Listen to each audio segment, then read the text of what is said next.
and it's recording. We're on. This is going to be a very different episode for us, Doug. Yeah. Episode 12. So It's this not just is you and like, me, Mark. yeah, obviously people can see that right off the bat. It's a new host for the next year. So we'll be talking about popularity voting at the end of the show. So maybe one of us is going to get voted off, Doug, by our viewers. And This is treatment for Survivor now. yeah, Nora will take over. She might end up being her show, and we'll both be gone. But this is a No, really that's important not topic. true. It's all of us together. That's okay. Yeah, it is. It's great. So this is going to be a good episode because I think it's a super important topic that's out there. The entire fur industry, the fur trade relies on a common thing on a platform. People need to be buying furs. In order for people to buy furs, they need to understand it. They need to understand the value of it, how it fits into social questions like sustainability, ethics, wildlife populations, biodiversity conservation. And somebody has to be providing that information for consumers to make informed choices. I think that's a very important thing nowadays is consumers want to know what they're doing. We're just not like we were in the 60s and 70s where we just blindly bought our TV dinners and didn't matter whether or not there was any nutrition in it. But now people want to know, right?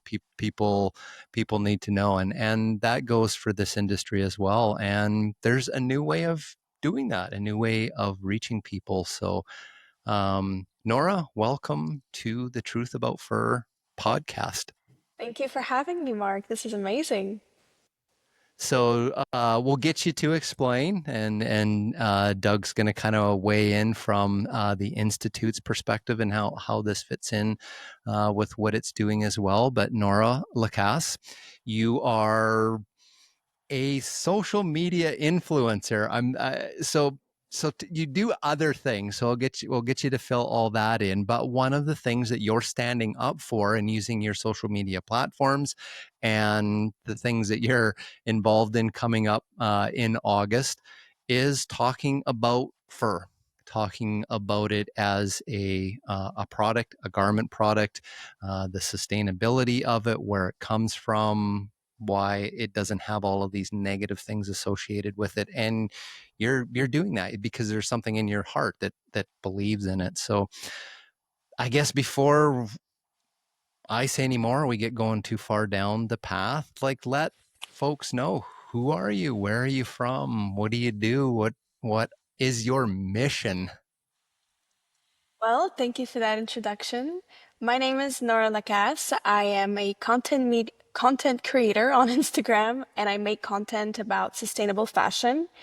I discovered my passion for furs last year of November.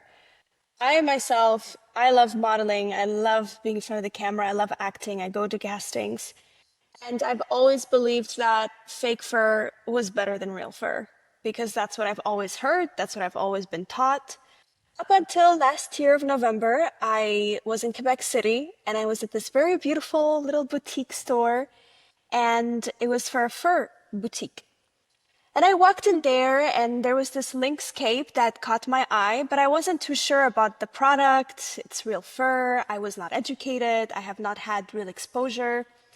And I was very blessed that the owner of the boutique was there. And he was like, you know what, Nora, let me show you in my factory, what do I do?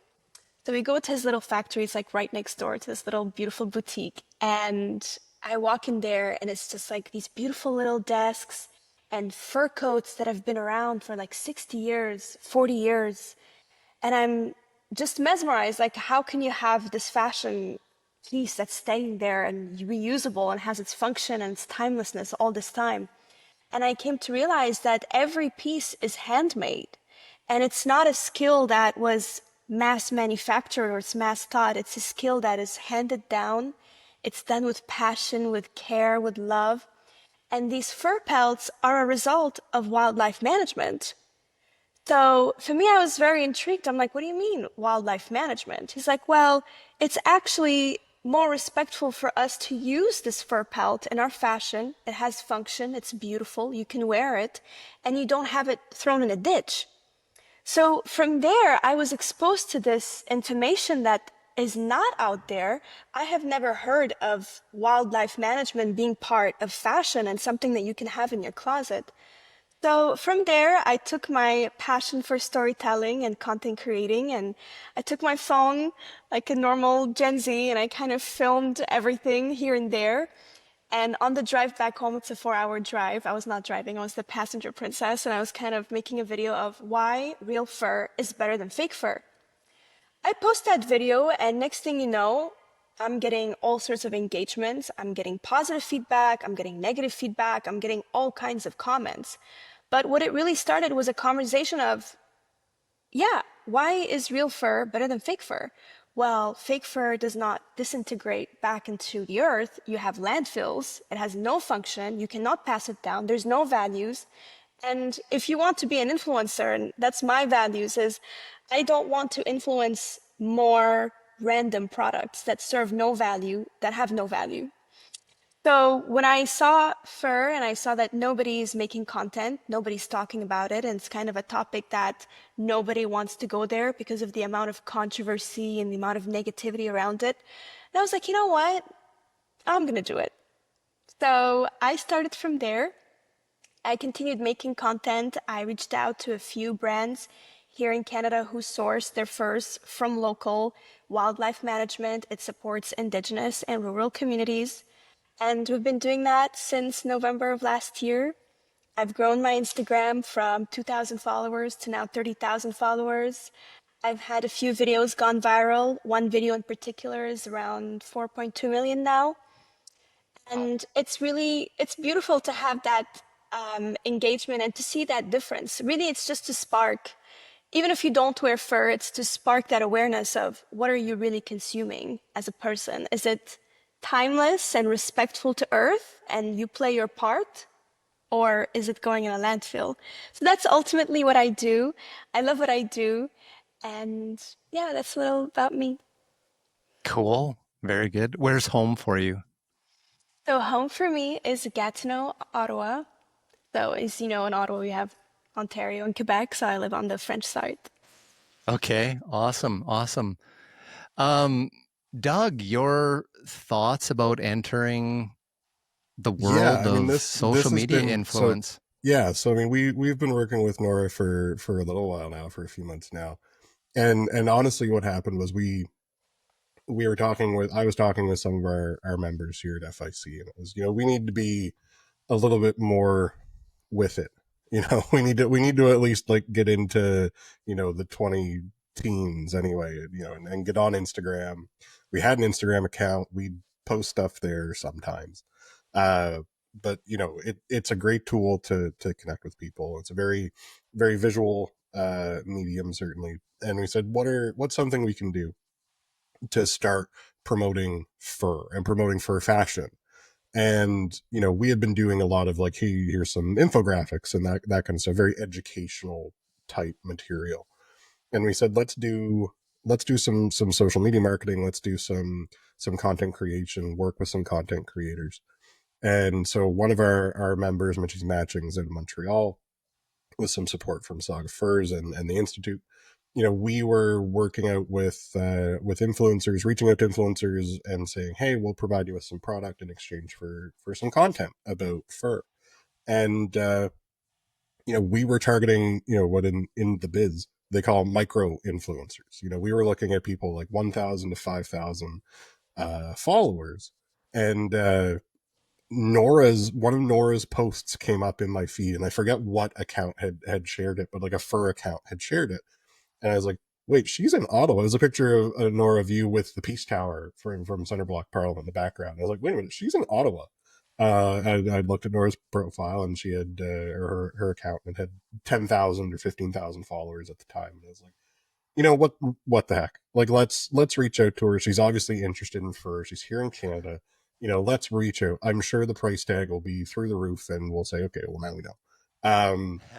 We reached out to Nora, and she was like, yes, absolutely, I'd love to collaborate with you on this. So That was the start of now a many months long collaboration with Nora that's been great. I mean, I can say that I've got the FIC Instagram account on my phone, and I know whenever Nora's made a new post that has the institute tagged in it or as a collaborator in it, because I just start getting like a million notifications on my phone of like, this person liked your reel and this person liked your reel. 300 people have liked your reel. 500 people have liked your reel, which, compared to the FIC posts we were making before this campaign, where it was like, three people have liked your three people have liked your post. You have one comment, and it's like one of my board members who's saying like, yeah, this is a good post.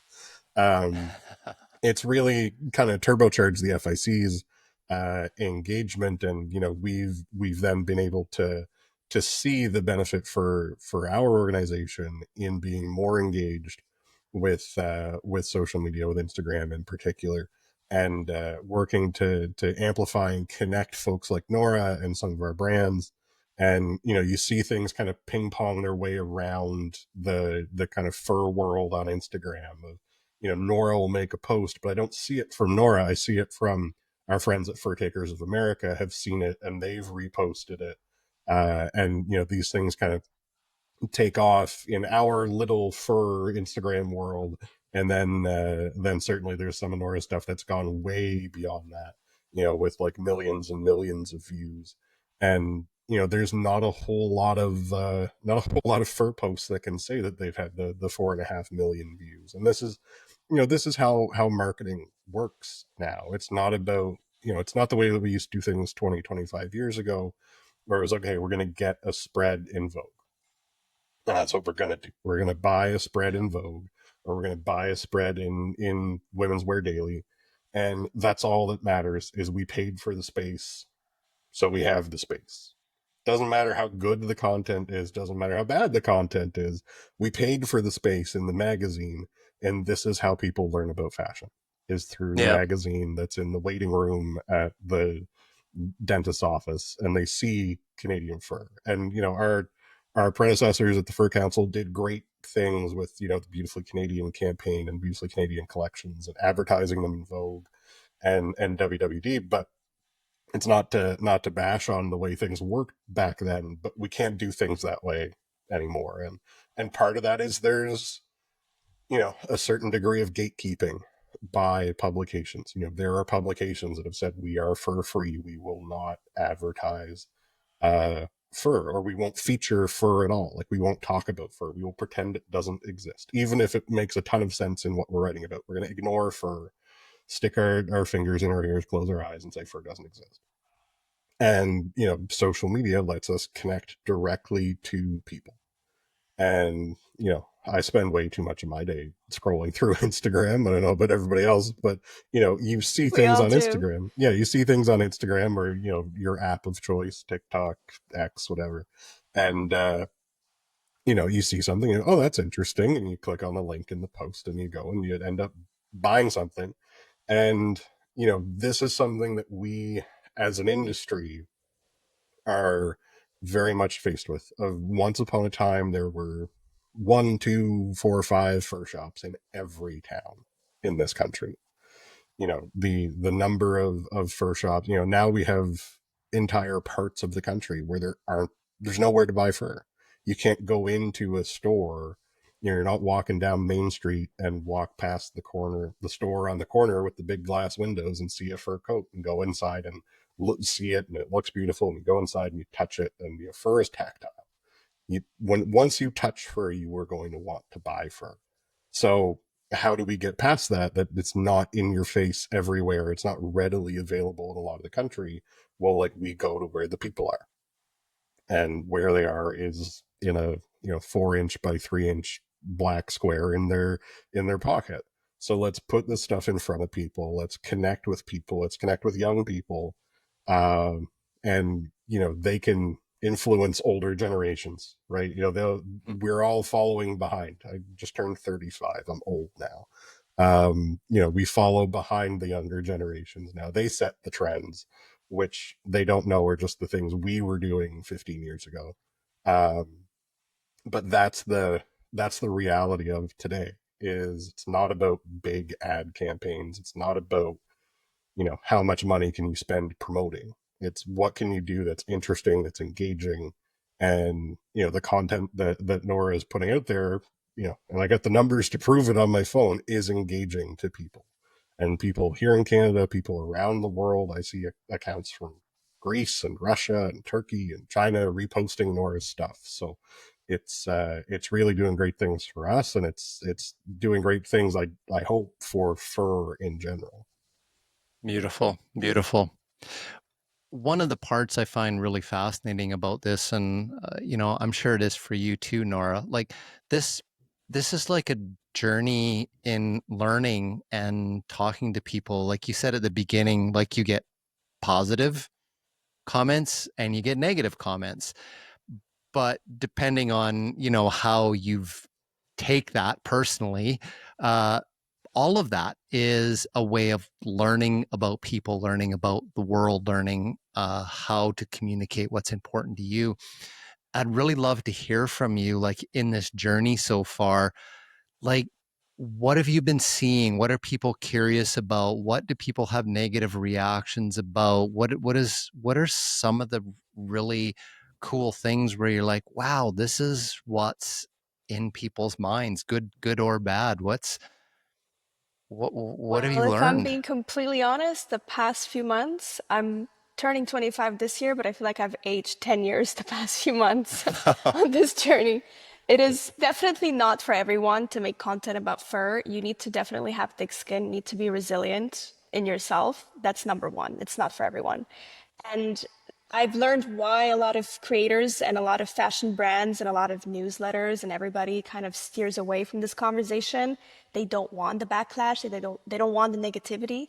But I truly believe there are millions of videos posted every day on social media.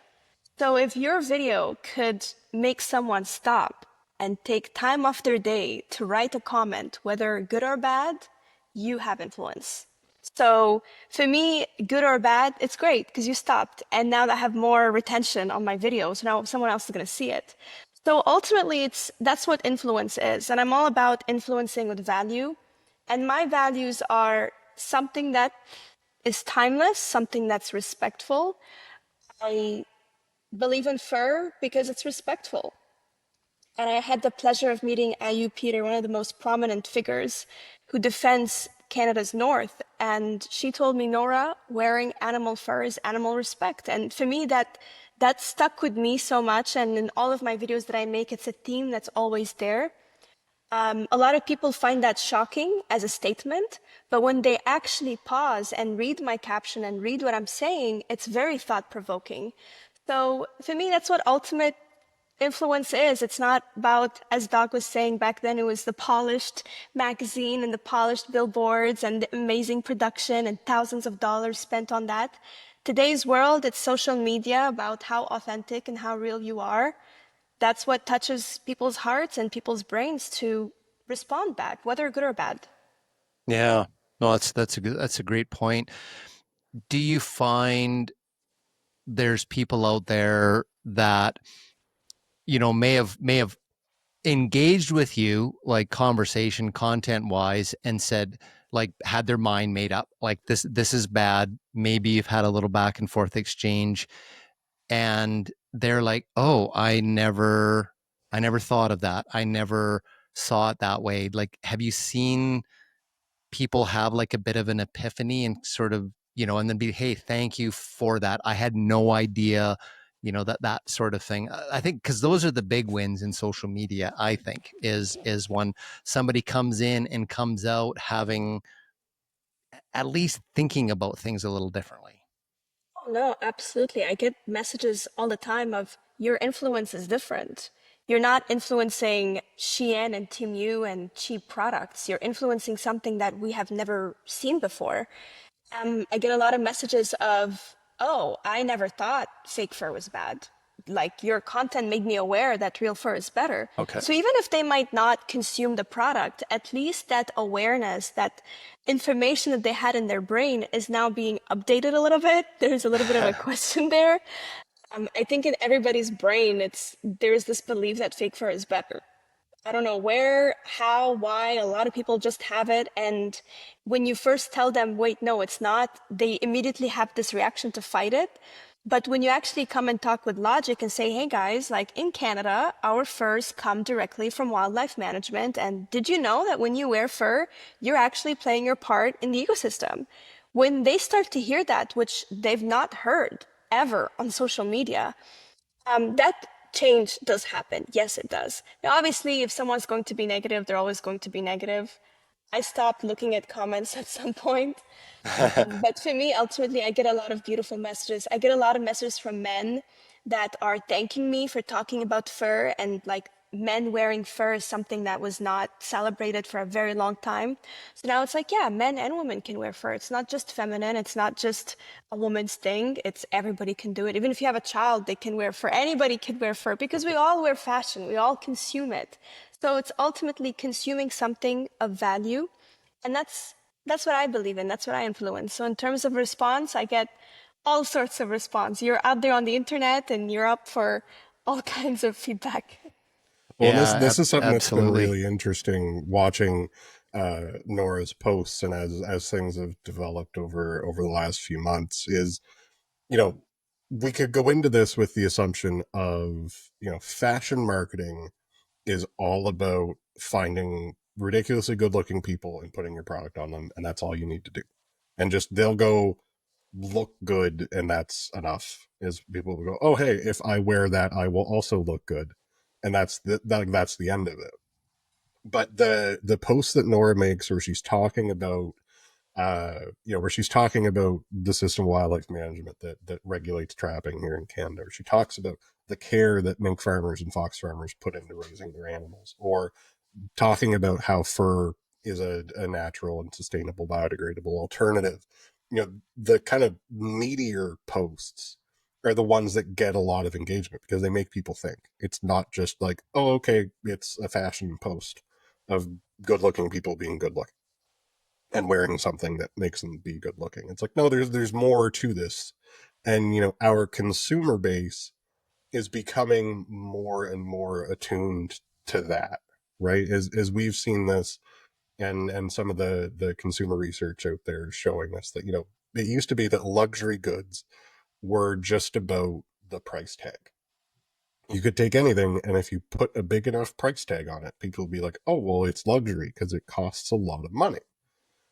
And it's kind of that like mid 20th century 70s 80s, and into the late 20th century 70s 80s approach to luxury goods and high-end goods was, in the pre-war and interwar, when you see brands like Gucci and Dolce Gabbana and Louis Vuitton and others coming out, it's because they were incredible craftspeople. And then it got to the point of just like, okay, we're just going to put logos on stuff and big price tags on stuff. And that's all that matters. Here's your pet rock. It costs $15,000 and has a logo of insert company here on it. And that's all it needs to be. And that's the big new thing, because that's people see a big price tag and they're like, oh, this must be worth a lot of money because we get to pay a lot of money for it. But now consumers are kind of coming full circle on this and going, it's not about the price tag, it's about the story. Like, what is the story behind this product? And there's not a whole lot of products out there with a better story than fur.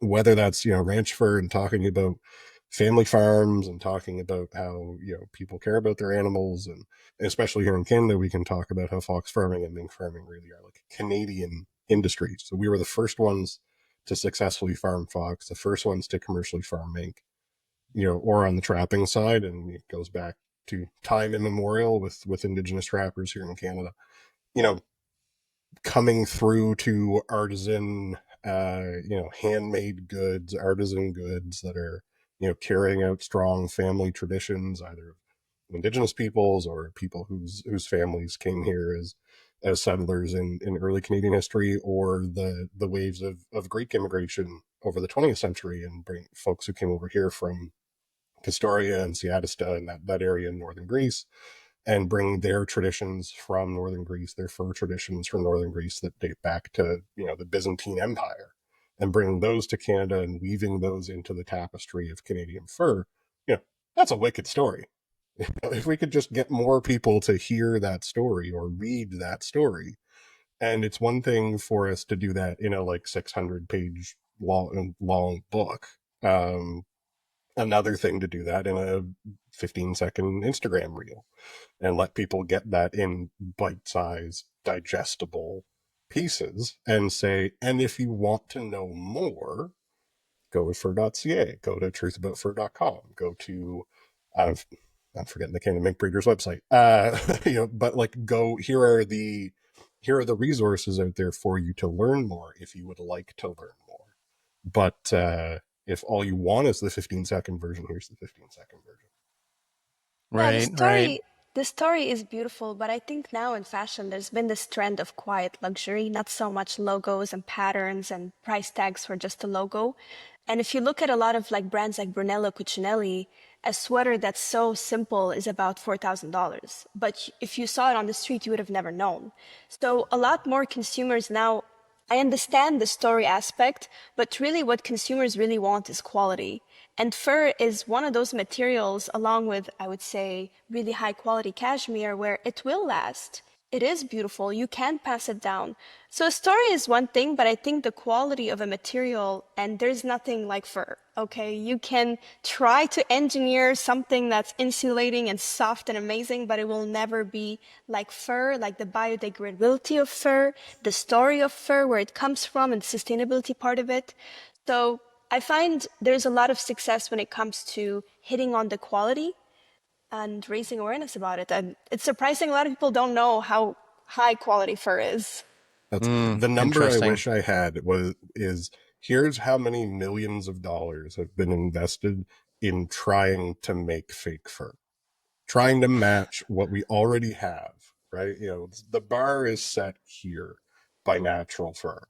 Here are the millions and millions and millions of dollars that worldwide conglomerates have spent trying to reach that quality and never have, right? That's the other thing that we can say is fundamentally, and I mean, if we want to get really technical, we can talk about how the UK government did tests on this. Is like fake fur doesn't stand up, right? Every time that PETA goes to the UK government and says stop using bear skins in your Royal Foot Guard hats, the bearskin caps, use a fake fur. Here's our fake fur, and the UK government takes it and tests it, and they're like, yeah, no, it's not as good as like the day you make one that's as good as real fur. Sure, we'll buy it, but every time they test it, they're like, no, it doesn't. It doesn't pass the muster for what real fur actually does. You Yeah, know what I yeah. find so interesting in this is like, why are we spending so much energy and time and manufacturing onto something that's fake when we actually have the real thing available right there? And the animal is giving itself for us. And it's so disrespectful that we continue to throw it in the ditch and in the dump because consumers are not aware. Yeah, and there's so many things that that argument applies to in this day and age, even just with our food, right? I mean, we could go down the whole rabbit hole of, hunting and getting a moose and having your meat, or a farmer raises livestock for you versus all these labs that are trying to figure out how to grow this stuff in a petri dish, or how to put soybeans together and make it look and taste like a real hamburger. Like same idea, right? Like millions of dollars, a lot of energy, a lot of resources going in to try to recreate something that nature already has. If we look after nature and borrow from it as humans, it will always provide, and nature will be there for nature's sake as well. But when we're in laboratories and factories trying to manufacture this stuff, we're pulling all the resources from nature: power, energy, buildings, processes that need chemicals, that have waste that need to be put in barrels and buried underground, and all this stuff. That's the synthetic world. Like that's what you get. So that is a really interesting part of this story, and you find that is a very important consideration for consumers. Now, Nora, is all of those factors as well as the quality? Well, I'm an influencer, and if there's something about influencer world is a lot of brands they're trying to get you to promote a lot of products. And from a business standpoint of view, it is cheaper to have fake fur. You can mass manufacture it. You can sell it at a very, very cheap price.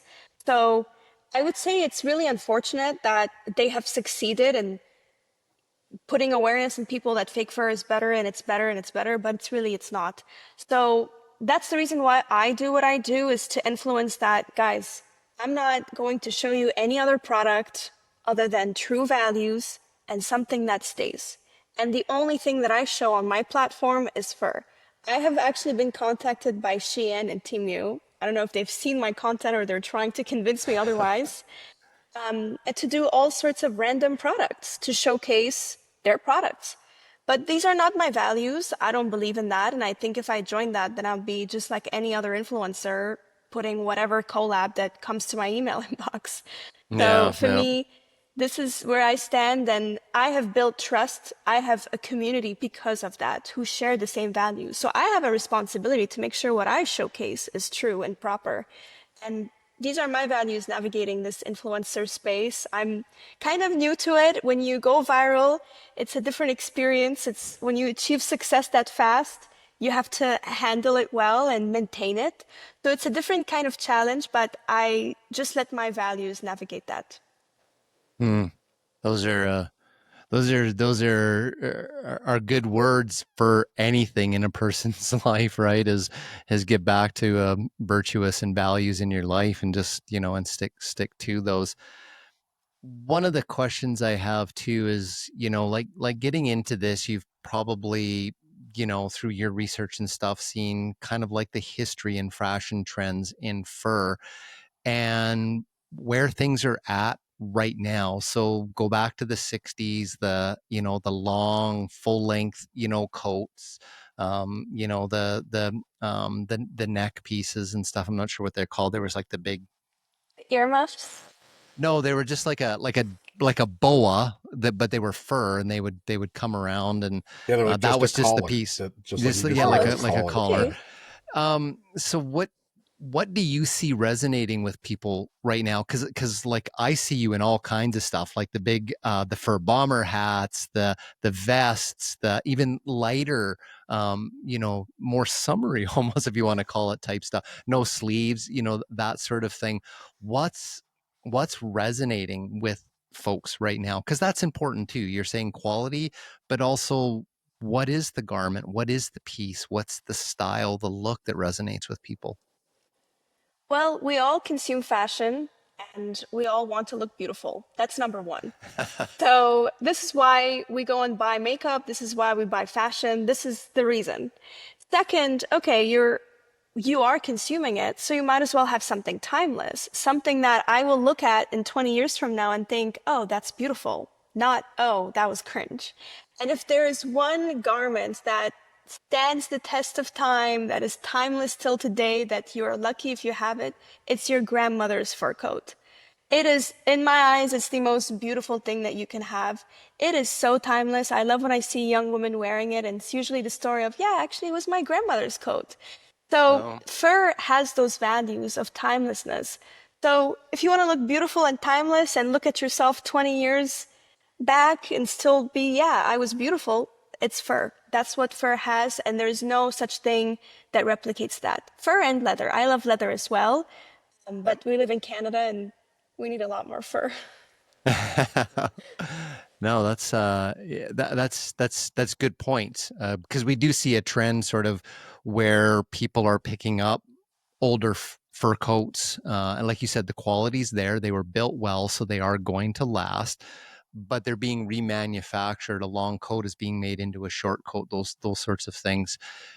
Do you see that as a kind of a loss to the value of this timelessness of fur if it's being manufactured into something new?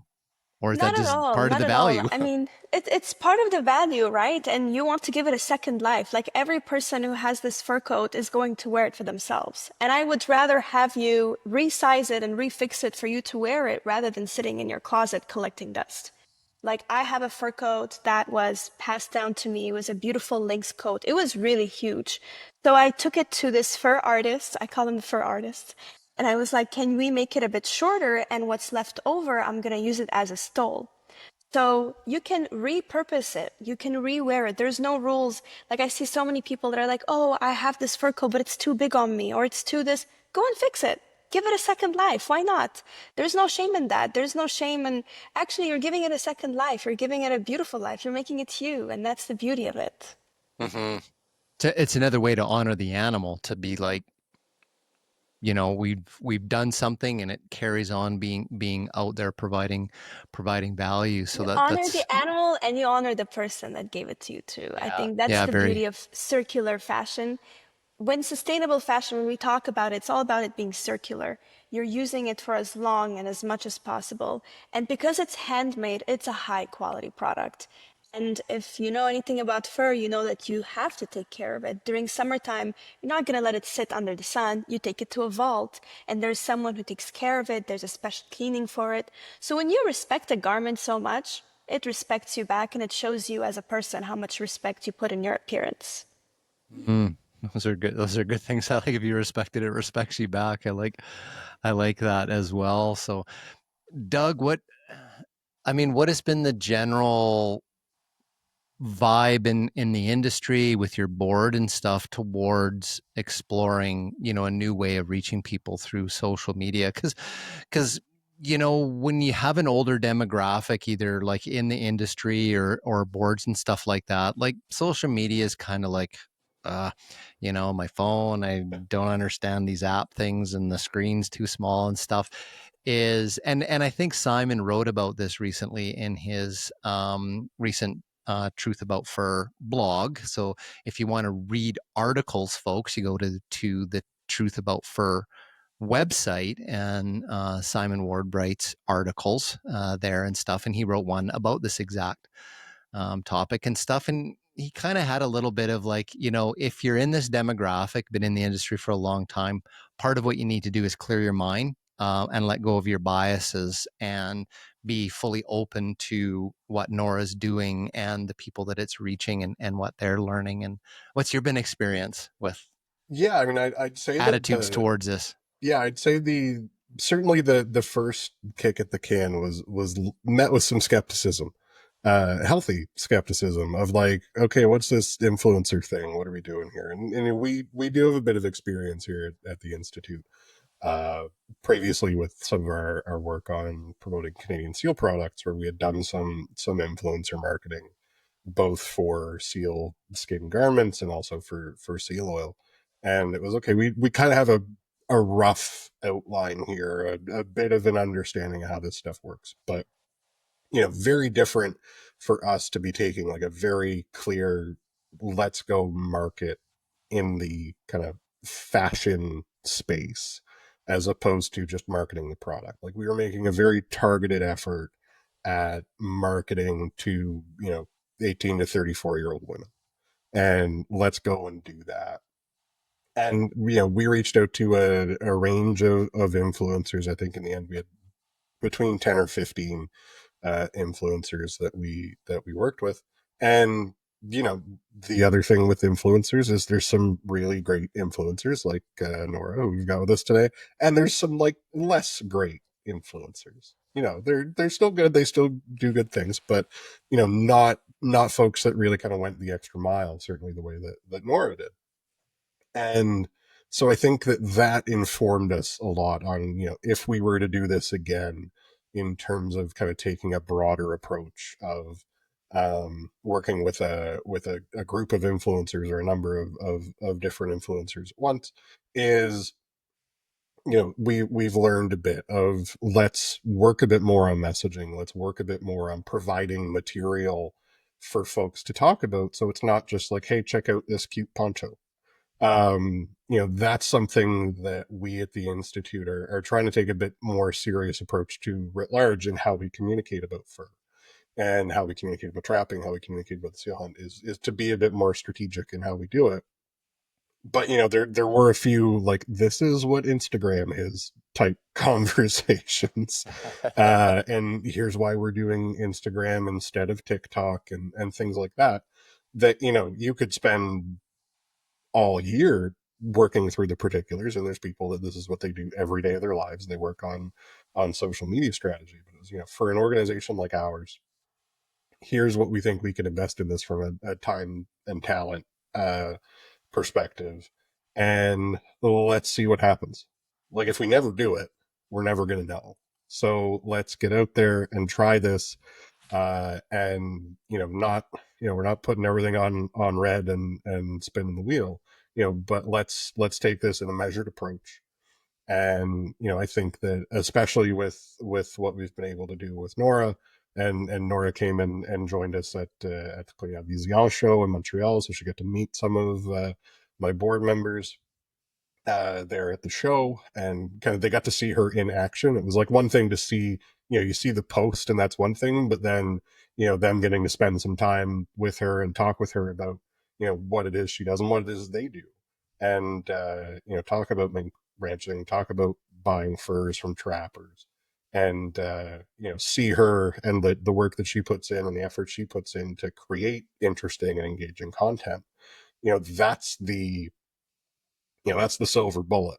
And we talk about often there's no such thing as a silver bullet in marketing fur, but this is as close as I've ever found anyway to the silver bullet, is engaging and interesting social media content, and watching that kind of work its way around the world and come back. And the messages I get from folks in the fur trade in Greece and folks in the fur trade in Finland, and saying, the stuff you guys are doing is really interesting. And the random, and Nora gets subjected to this, of like the random people that come out of the woodwork and start following our account because of the posts that we're doing, and someone somewhere in the 6 degrees of Kevin Bacon of social media, and we end up with someone really interesting who starts following our content or reposting our content, and go, hey, we should talk to this person and see if there's something that we could do together.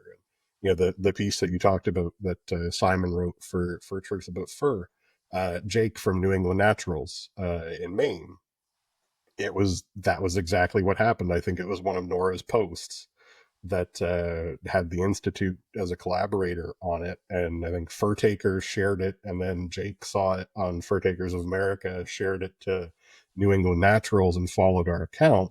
And then, I slid into the DMs and said, hey, Jake, like, we're looking at doing this blog article about social media and representing fur on social media. And Jake does a great job of representing the trapper on social media, and talking about trapping and beaver trapping and raccoon trapping and coyote trapping and stuff. And I was like, would you like to be a part of this article? And we'll get Simon to do an interview with you. So like it all kind of starts to make its own gravy in a certain matter of respect of, as this stuff starts rolling, as your following gets bigger, as you have interesting content, you then get connected with other people who make interesting content, and then you start making interesting content together, and that exposes you to even more people, and hopefully more people who want to make interesting content. Yeah, yeah, it's and then hopefully all that translates into sales for somebody in the industry. I mean, that's ultimately the goal for some folks. Nora, like you have a different stage that you're taking these values and messages to, beyond just kind of some social media posts and stuff. Like, big stage, putting yourself in front of the world and judges and whatnot, and the bravery to bring these values forward. Tell us what you got on the go there, what you're involved in. Well, early this year, I saw an opportunity to sign up for Miss Universe Canada. And I was getting a lot of comments. My followers like to call me the fur goddess. So I was like, okay, what's the closest I could do to get on stage and really be the fur goddess? And it was Miss Universe. And it's a beautiful stage.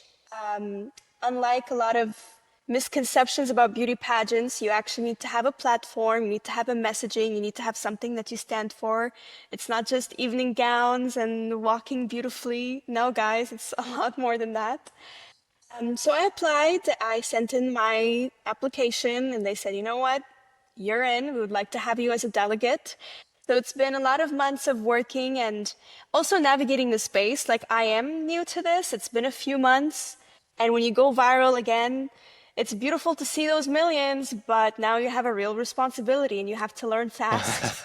So that's something that I went through the past few months, had a lot of political training and proper training. And it's very exciting. It's coming up in 4 days. It's held in Windsor, Ontario. I'm competing against 84 amazing women.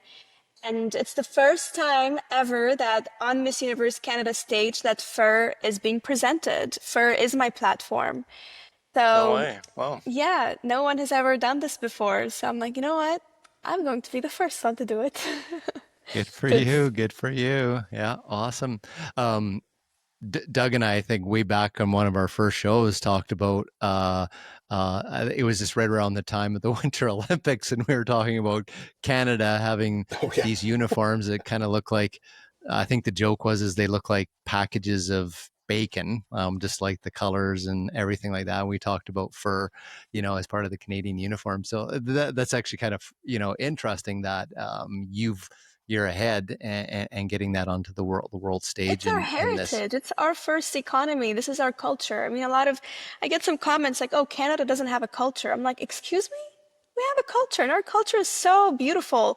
A lot of people like to complain about our winters. I'm like, our winters are the most beautiful winters on planet Earth. We have the most beautiful nature. We have the most outstanding beauty of trees and maple leaves. And like being on that stage, I'm not bringing maple leaf and maple syrup and what else, poutine. No, guys, I'm bringing heritage. I'm bringing Canadian fur. And ultimately, in our national anthem, what do we have? Keep our land glorious and free. So this is Hmm. what I stand for. It's been my values since day one. It's just about perfecting it and saying it properly and more polished on that stage. Good. And yeah, We could that's all use that. We could all use that. it's not Afterwards, easy, we'll guys. It's have. not easy. No, I bet it's not. I bet it's not. What would you sort of like Marine boot camp for properly speaking? We could all use that in the public Properly forum. speaking, properly walking, properly dressed, and all There that you while go. still managing social media. So I deserve to be Well, on the Olympics at this point. It's well, not a beauty pageant. That's well, you'll be the first on that too. You'll be Miss Universe Canada and in the Olympics in the In the same year. Olympics as the fur that, goddess. no, I love that. Yeah, I love that title. Now, so you like through the competition you're going to have like different themes, different um fashion, like you're going to have different change, different things. Do you have to submit things that like for approval? Like how does that work? So what I'm getting at is, are you getting anything from the pageant itself, like, whoa, we're not sure about that, or we're not, a policy thing, or something like that, because you are the first, you are breaking new ground in something that does have a mindset out there. Like, are you encountering that, or is it being embraced because that's who you are? Well, the Miss Universe organization is all about women empowerment. And if there is one thing I know about women in Canada is that women in Canada are free. You can wear what you want, you can do what you want, stand for what you believe in, and all in that with respect to our Canadian culture. So it's been beautifully celebrated. I'm accepted as a delegate, and if you look at my bio, it's me and fur. This is what I stand for. And I work beautifully with the Fur Institute. So it is women empowerment. Yes, it is. And we always talk about it, but what it actually is to truly be a woman, stand in your values, and be free doing so. And we're so privileged to be in Canada and doing that freely. I mean, I'm an immigrant. I come from a Middle Eastern culture. And unfortunately, women in that part of the world are not free to wear what they want, and they're not free to say what they want. So for me, being here and I can do it, oh yeah, I'll do it. Absolutely, I will do it. So, yeah, I mean, it's been celebrated, and the entire pageant is all about what you wear. And what you wear is so powerful because it expresses who you are as a person, it shows you, and that's how you're going to stand out amongst 83 amazing women, right? So, for me, I always say wear your values, wear something timeless. I cannot share what I'm wearing just yet, but you will Nope, see it in the nope. next week. Part of the competition is the national costume. And I've always said, and I've teased on my Instagram, you guys are not ready for that national costume. It's something that is a statement. It's something that truly shows our values as Canadians and what we believe in. So it's going to be very beautiful, and I can't wait. Oh, it's just so exciting. Yeah, I can't wait either.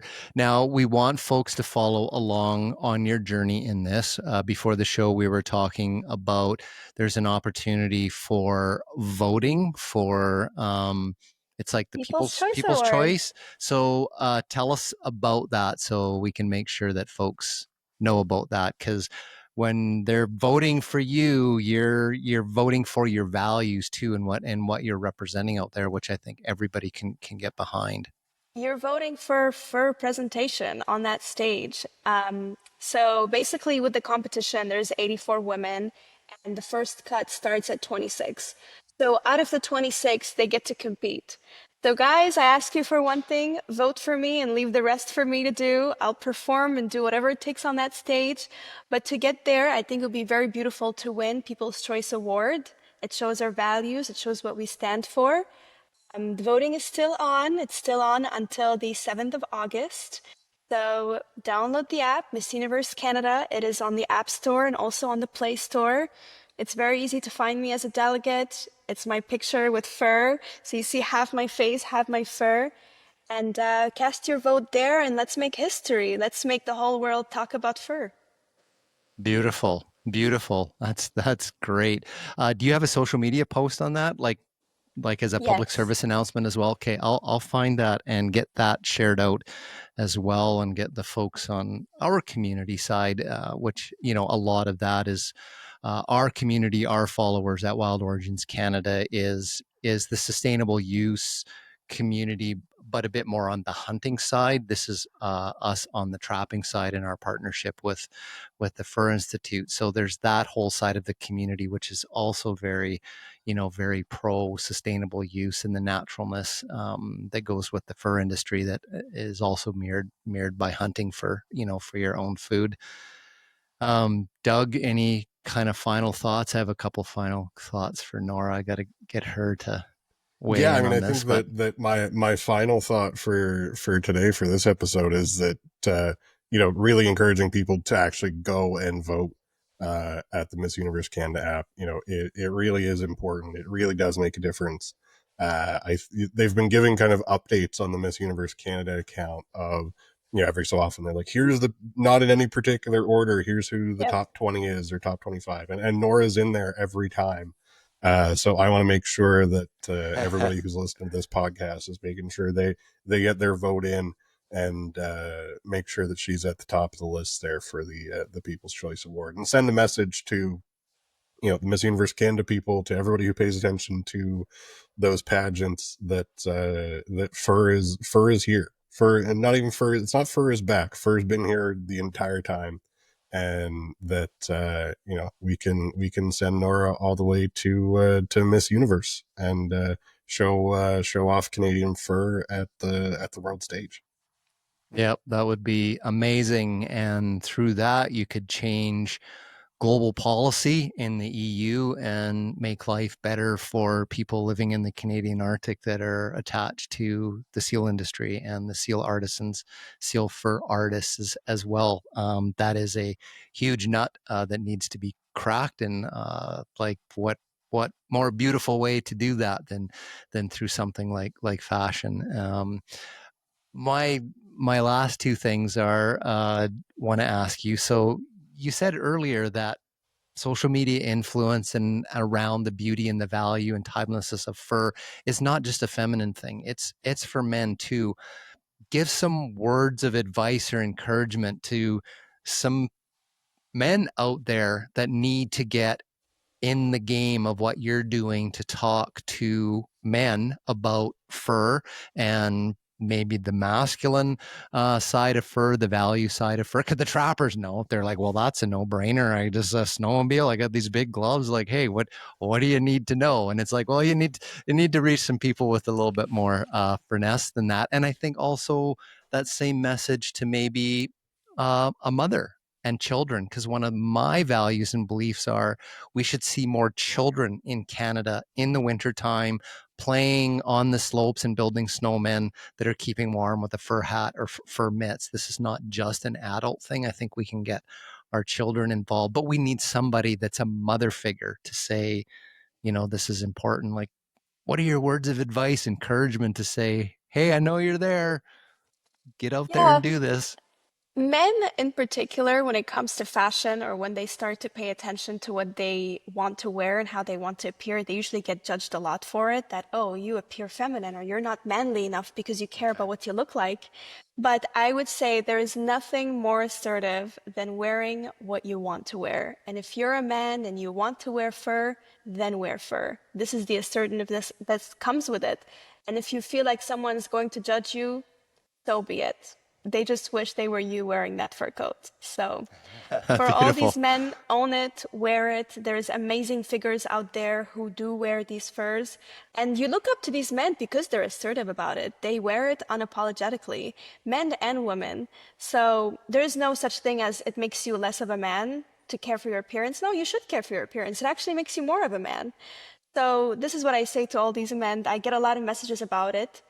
And for children, as you said, I'm not a mother, so I can't really speak on that, but we need definitely more children wearing it. And it doesn't have to be a full fur coat, guys. Could be mitts, could be a hat, and it does make a difference. Even if you can't, you as a person, let's say, okay, I don't feel comfortable wearing a full fur coat or I can't afford it, whatever the reason is, just start by wearing your mitts and tell me how it feels to get outside. You will not get cold. I love to go skiing and I wear my fur mitts. Everybody's freezing, but not me. So that's my little piece of advice. You Oh, want to beautiful. wear it, wear your values. No, that's beautiful.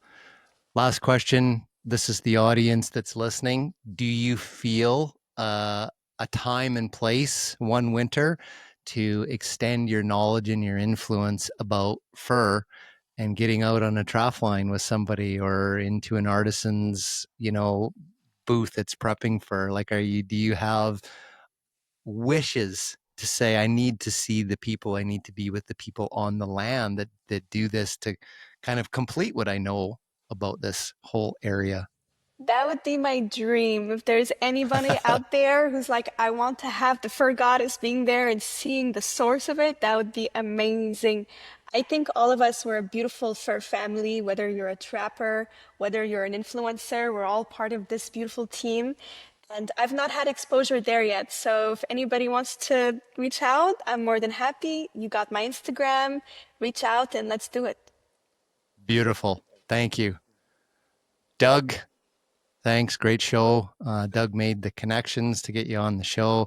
We wish you the best in the competition. We're going to promote the heck out of the Fur Goddess and the People's Choice event, and we look forward to following you on that journey. And whatever the journey is, you're going to carry on with what the universe wants for you, and I have no doubt that you will continue to share something that you believe in, no matter where your career takes you and stuff. I just honestly feel like this is part of who you are, and it'll fit into whatever you do. So really appreciate the time as well You're on this very show, kind. and I think we're probably, and you're probably going to get some messages, because I think some folks are going to want to be asking you questions about being an influencer. Maybe we can get some fellows that are stepping forward that that are interested in that, and probably some opportunities for some winter trapline stuff as well. That would be exciting to follow along on that story as well. So thanks everybody, and we will see you in the next episode.